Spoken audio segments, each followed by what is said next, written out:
अब अहिले त अब यो वैशाखमा वर्षा पुग्यो म क्यान्सरले 3 वर्ष थालेको क्यान्सर भएको म घाँटीमा क्यान्सर भएको शरीर मेरो यही हो कि त म मेरो हालत यस्तो टाउकोमा कपाल एउटा थिएन के अस्ति जेरो वैशाखमा हाम्रो म सधैँ केन्द्रमा जुटायो जेठमा हामी तल पोखराले पुग्यो हामी मेलहरूसँगै गएको त्यो बेलामा मेरो हालत उठाउनु पर्ने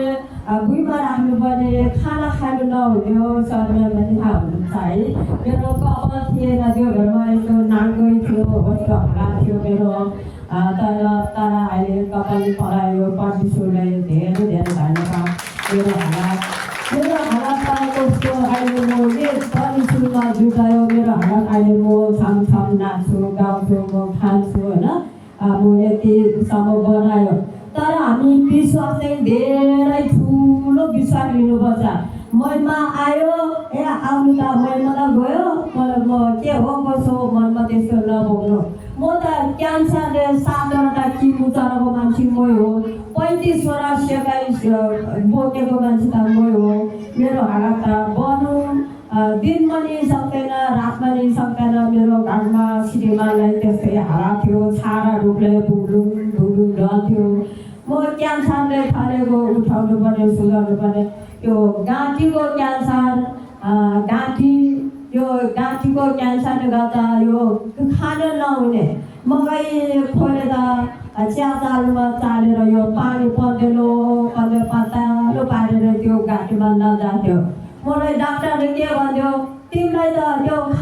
अब के गर्नु खाना नहुने जिब्रो त सबै पुवाल्थ्यो घाँटीमा केही नजान्थ्यो म खाना खानै सकेन के गर्ने डाक्टरले सोध्दाखेरि तिम्रो त घाँटीबाट पुवाल पारेर पाइप हाल्नुपर्छ अनि मात्रै जौलो हाल्नु मिल्छ अब खासरोमा त पराइजाओ त्यही जौलोमा नि पाइप घुसार्नु पर्ने भयो मेरो हालत यस्तो हालत म सबै बिरामी त्यही गर औषधि चलाउँथ्यो औषधि त्यही भक्तपुर क्यान्सर हस्पिटलको त्यही बेडमा यताउता सँगै बसेको त्यो बिरामीहरूलाई सँगैको बिरामीलाई पढायो एक चक्की दबाई एउटा सुईले रटाएर दिनभरि बस्थ्यो गफ गर्थ्यो हाँस्थ्यो खेल्थ्यो मेरो शरीर कस्तो थियो भने कडा दबाई चलाएर नि सिर्ती पैदलोसम्म पोल्थ्यो पैदलोथि शिरसम्म पोल्थ्यो सोना हान्थ्यो हात खुट्टा त्यतिकै झम्झमाउँथ्यो यो दाहिने खुट्टामा करानाले भेटेको जस्तो एकैचोटि नसो खुम्चेर आउँथ्यो मोबाइल साइलेन्टमा बस्दाखेरि मोबाइल बस्छ नि हो त्यस्तो मेरो शरीर यो दाहिने खुट्टा त गरी बज्ने कराउने अब त्यो सँगै बसेको साथीहरूले सुन्दै जस्तो गरी कराउँछ त्यो कराउने त कहिले यहाँ सानो पेटमा बस्छ कहिले यो शरीरबाट सिटमा पुग्छ यसको कराएर बस्ने मान्छे भने क्यान्सर 7वटा किमो चलायो 35वटा सेकाइ भयो त्यस्तो गर्दा मेरो हालत कहिले नै त्यो निको भएन यो शरीर यही हो अहिले म प्रकाश बुझेर अब टिकटकतिर हाल्छ गफाइ उनीहरूले नि के भनेर भन्नुहुन्छ है प्रकाश बुझेलको उहाँ 3 चोटि पुग्यो मेरो छोराहरूले दिनमा 30-35 हजार गाडी रिजर्भ गरेर 30-35 हजार गरेर रिजर्भमा त्यस्तो गरेर पुग्यो प्रकाश बुझेल अब सबैले भिडिको भन्छ बजाइदियो दिन्छ नि त्यहाँ म 3 चोटि गयो यो शरीर मेरो ज्यान बोकेर लान्छ गाडी रिजर्भमा गरेर लान्छ त्यस्तो गरेर मलाई उन्नति प्रगति मैले त्यहाँ त्यो ठाउँमा पाएन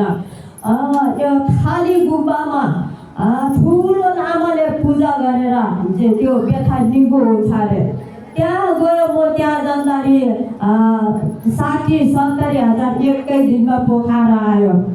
लाग्दो नयाँ लुगा त्यहाँ पुसेर फाल्नुपर्छ अरे त्योमा त्यहाँ त फाल्यो भने ज्यानको शरीरको रोग हटिन्छ अरे त्यो शरीरको रोग आफूले सिलाएको नयाँ लुगा ज्यानमा पुसेर त्यसमा नि फाल्यो त्यस्तो गर्दा नि उन्नति प्रगति पाएन मैले अनि अहिले परमेश्वर धेरै गफाइ त मलाई त रात पनि सक्दैन दिन पनि सक्दैन लामो छ ताइपट्टि अहिले देखेको जान्छ हाम्रो सरमेलको गफाइ सुन्नुपर्छ भजन सुन्नुपर्छ अनि रोग निगो हुन्छ तर त्यस्तो गर्दा नि मलाई त के गर्दा नि उन्नति प्रगति पाएन। अहिले मऱ्यो भरे मऱ्यो। लामा कति लाउनु, झाँक्री कति लाउनु, भुक कति खानु, बाख्रा कति बुझाउनु, कुखुरा कति बन्छाउनु, बाटा कति खोज्नु। अहिले आन्द्रा भने नोकल खोज्ने अहिलेको लामाले, कुखुरा भने नोकल खोज्ने मन भुक फाल्नुलाई। त्यस्तो गर्दा नि मैले कुखुरा नि मन छायो, आन्द्रा नि मन छायो। यो सबै केन्द्रमा पाइलो टेक्ने छ। म चिन्ता गरेर लामा लाग्यो, झाँक्री लाग्यो, त्यसो गर्दा नि भएन। तर मलाई बोलोसँग कसले बनायो? परमेश्वरले। जुन दिनको बैठकमा त्यो सबै केन्द्रमा जम्बुमा पाइलो टेक्यो, त्यहाँबाट मैले एउटा आखेता मन्थाउनु नि परेको छैन, एउटा फुल मन्थाउनु नि परेको छैन, एउटा कुखुरा पोस्नु परेको नि छैन। अब जुनीभरि यो क्यान्सरले सताएको मान्छेलाई जुनीभरि औषधि दबाई खानुपर्छ भनेर डाक्टरले भने। लामा झाँक्रीलाई जमाना हेरेर बाजा दियो त यो साह्रो गाह्रो त हुन्छ, यो संसारमा बस्नु गाह्रो छ, तपाईँले यो तपाईँ मान्दैन भन्ने मान्छे अहिले परमेश्वरले मलाई कस्तो बनाए। अहिले मै समाएर म बोल्ने शक्ति मलाई परमेश्वरले दिनुभयो। लामाले जोखाएर लामाले अहिले बस्छ, भोलि बस्छ, तपाईँ बाँच्नु सक्दैन। तपाईँको त्यो रोगले त्यो देखाले तपाईँको शरीर खाइसक्यो, हामीले के गर्ने? हामीले चिन्ता गरेर उँभो लाग्दैन भनेर मलाई लामाले भन्यो। लामा त अब झाँक्री त मेरो काका बाउ, मेरो ठुलो बाउको छोराहरू छ। लामा त मेरो काका बाउको छोराहरू छ। त्यस्तो गरेर आफ्नै काका झाँक्री, आफ्नै दाजुभाइ लामा, त्यस्तो भएर म लामा हो। मेरो बाउ नै लामै हो। अहिले म यस्तो उन्नति प्रगति आज एउटा गफै अब धर्म हामीले धर्म पाउँछ भनेर 4 आना जग्गा मैले ज्ञानमा दिएको छ, दान दिएको मैले दान दियो। 1 आना जग्गालाई मैले पानीको ट्याङ्की पनि दियो। मैले उन्नति प्रगति पाएँ त मेरो रोग त्यो धर्मले हटाएन। मेरो रोग केले हटायो? हाम्रो परमेश्वर ईश्वरले हाम्रो सत्यको नाममा पाइलो दिएकोदेखि मेरो रोग हटायो होइन। अनि विश्वास चाहिँ गर्नु गर्नु। हाम्रो दिदी बहिनी आमा बुवा आज महिमामा आउनुहुन्छ। अब भरे घरमा फर्केपछि महिमामा त गयो, मेरो खुट्टा दुख्ने घुँडा दुख्ने हराएन। सच्याइमा त गयो, मेरो टाउको दुख्ने नै हराएन। सच्याइमा गयो, मेरो ढाड दुख्ने नै हराएन। मलाई ज्वरो आउँथ्यो, सच्याइमा गयो, दिनभरि काम त मऱ्यो, मेरो रोगै हटाएन भने त्यो कहिले नै भन्नु हुँदैन। हाम्रो सबभन्दा ठुलो विश्वास गर्नु। मुदा झाँक्री लाग्यो, लामाले लाग्यो, ठुलो कुरानी गर्यो, मलाई उन्नति प्रगति पाएन। जुन मुद्दा म सच्चाइमा पाइलो टेक्यो, एउटा अन्डा मन्थाउनु नि परेको छैन, एउटा कुखुरा मन्थाउनु परेको नि छैन। सच्चाइ नजुन्नेसम्म त्यही रातसम्म लामा नि पालेको, झाँक्री नि पालेको। दिनमा हामीले काम गर्दाखेरि ज्याला दिनमा अब दिनको 400 पाउनुले कत्रो मुस्किल छ है। दिनमा एक दिनमा 50-60 हजार खाएर नि हिँड्यो है। दिनमा अब गाडी रिजर्भ गर्नु पर्ने, अब त अहिले मऱ्यो भरे मऱ्यो, उठाउनु पर्ने, सुताउनु पर्ने, श्रीमानले बोकेर टोइलेट लाग्नु पर्ने, बोकेर भित्र ल्याउनु पर्ने शरीर मेरो त्यो कोट चैतासम्म म सुताउनु उठाउने थियो। जुन मुठ्यो हाम्रो सच्चाइ केन्द्रमा पहिलो टेक्यो, त्यो व्यथा मेरो क्यान्सरको रोग कहाँ पुऱ्यायो भन्यो। परमेश्वरले धेरै शक्ति छ, ठुलो शक्ति छ भनेर मात्रै हुँदैन।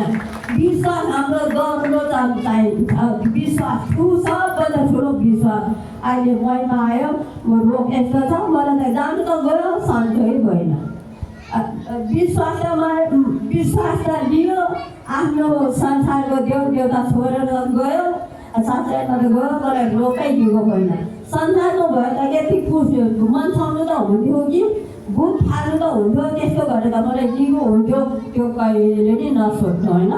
त्यो हामीले त्यो शब्द त लिँदै नलिनु, त्यो शब्द हामीले बोक्दै नबोक्नु। म त अब यस्तो क्यान्सरले 7 वटा चिन्नु जराको मान्छे, 35 वटा सेकाइ भएको मान्छे। अब मान्छे त अहिले घाटबाट निस्केको निष्पट्टै कालो म जेठसम्म त म कालै थियो साह्रै म त कालै थियो अब पोखरा जानेसम्म त मेरो हालतै थिएन उठाउनु पर्ने डोराउनु पर्ने त्यस्तो आज भोलि बाली त मलाई कस्तो लाग्थ्यो यो सच्चैमा आउँदाखेरि पहिला त अब लामा लाउने जाँडी लाउने भुत फाल्ने बाख्रा बुझाउने त्यस्तो गरेर बसेको नि अब यहाँ काजीले मलाई सुसमाचार दिनुभयो मेरो काजीहरूलाई धेरै धेरै धन्यवाद विश्वास मलाई देखाइदियो परमेश्वर सिलाइदिनुभयो है त्यो काजीले मलाई त त्यस्तो भयो उस्तो भयो त्यहाँ गएर हेर्नु उन्नति प्रगति त्यहाँ पाउँछ नि त्यो लामा लाउँदा जाँडी लाउँदा हाँसिला निभ्याएन एकचोटि त्यहाँ पाइलो टेकेर हेर्नु विश्वास लिनु गरेर अब होला नि अब संसार गयो अब उन्नति प्रगति मलाई काहीँ पाएन मलाई साथ केले नि पाएन अब वैशाखमा अब गयो है सच्चै केन्द्र मनमा विश्वास नराख्ने कि अब कुखुरा मान्छे बसेको मान्छे बाख्रा बुझाइ बसेको मान्छे है अन्त बुझेको जाफी अब डाउरो बजाएर डङ कामेरो मान्छेको मान्छेलाई सच्चै केन्द्र गयो अब कुरामा बसेको छ आफ्नै थुक आफूले दिनु नहुने आफ्नै शरीर आफूले उज्यालो नहुने झ्यालको छेउमा बसेको छ गाँठी सुकेर आउँछ पोलेर आउँछ शरीर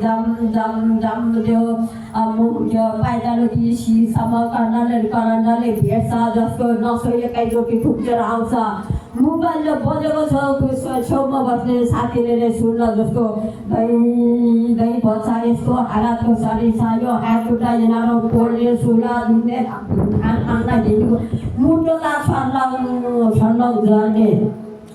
कालेर आउने आँटेर आउने अब यो बेथाले जान्छ यो जस्तो लाग्छ यही ठाउँ बसेकै ठाउँमा यो एकचोटि साथ यही गयो भने आनन्दै हुन्थ्यो भन्ने जस्तो हुन्छ तीनचोटि त मलाई यो दुखाइ थाप्नु नसकेर आफ्नो सनले आफूले बालेर जुटेर बन्ने ठिक श्रीमानले घरको ढोका चुकुल फुटाएर यो गाँठीको सल काटेर च्यातेर ढोडी काटेर बजाइराखेको मलाई त्यस्तो गरेर हालत थाप्नु नसकेर त्यो हालत गएर ठिक पार्नुभयो परमेश्वर ईश्वरले ठिक पारेको मलाई त्यो हालत परमेश्वरले ठिक पार्नुभयो विश्वासले गर्नु होइन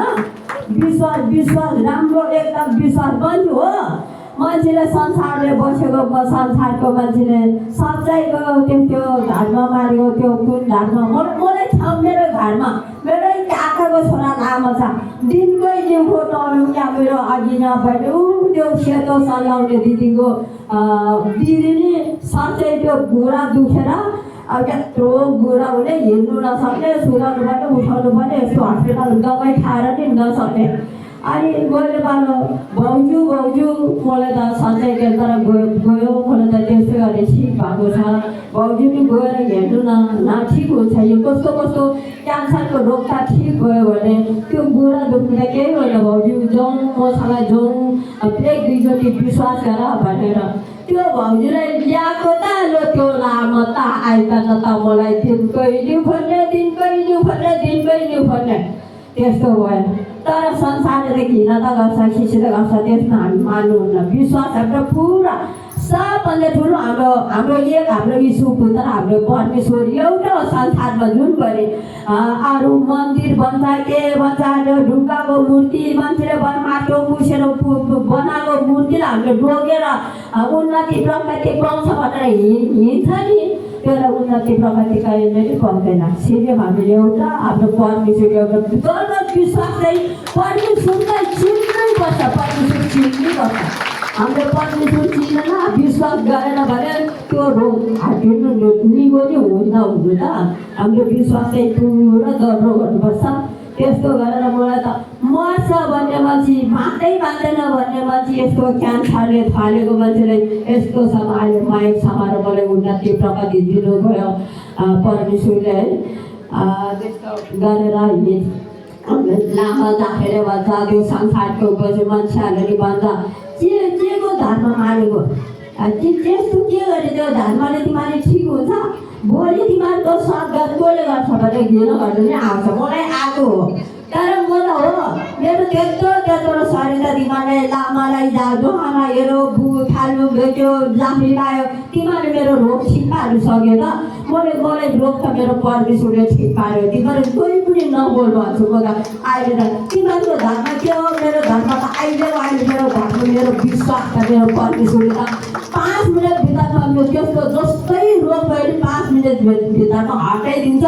तिमीहरूले कुखुरा बन्साएर तिमीहरूले बाख्रा बन्साएर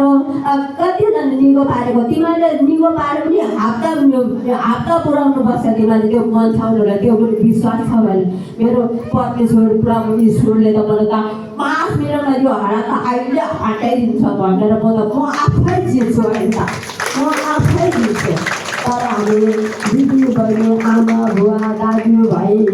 विश्वास चाहिँ पुरा विश्वास लिनुपर्छ हामी अहिले सच्चाइ आएर अहिले हामी आउने बेलामा परमेश्वर भनेर हामी बस्नुहुन्छ दिनभरि अब बाटो हिँडेपछि आउनु त आयो त्यो निगो क्या मलाई भागै छैन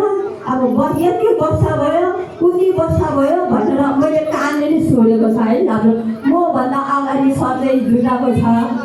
मलाई आजैसम्म निगो भएको छ बुढा दुखिरहेको छ राम्रो दुखिरहेको छ भनेर भनेको म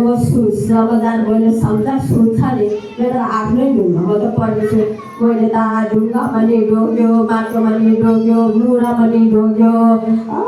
ठुलो घामतिर गयो मैले उन्नति प्रकृति पाएन है मैले उन्नति प्रकृति त मलाई त यहाँ सच्चाइमा आएर पाएको हो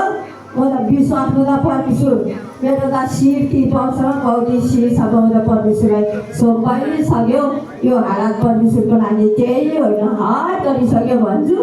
म त मान्छेले भन्छ क्यान्सरको मान्छे काम गर्नु हुँदैन दुरोमा हिँड्नु हुँदैन बेला बन्दिन्छ भनेर सबैले गराउँछ मेरो शरीर त संसारको देउताले त मलाई शरीरमा त होला मर्छ नि होला माटो जलाए मर्छ नि होला दुःख अरे मर्छ होला मेरो शरीर त परमेश्वरलाई पुरा शिर टिपाउँछ शिरसम्म परमेश्वरलाई सुम्पाइसक्यो जन्म हामीले माटोमा दिएको परमेश्वरले है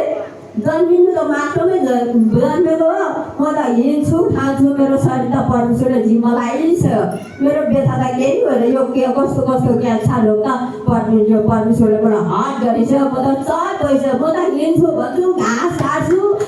बारी बोक्छु काम गर्छु है त्यस्तै गर्दा म अहिले छम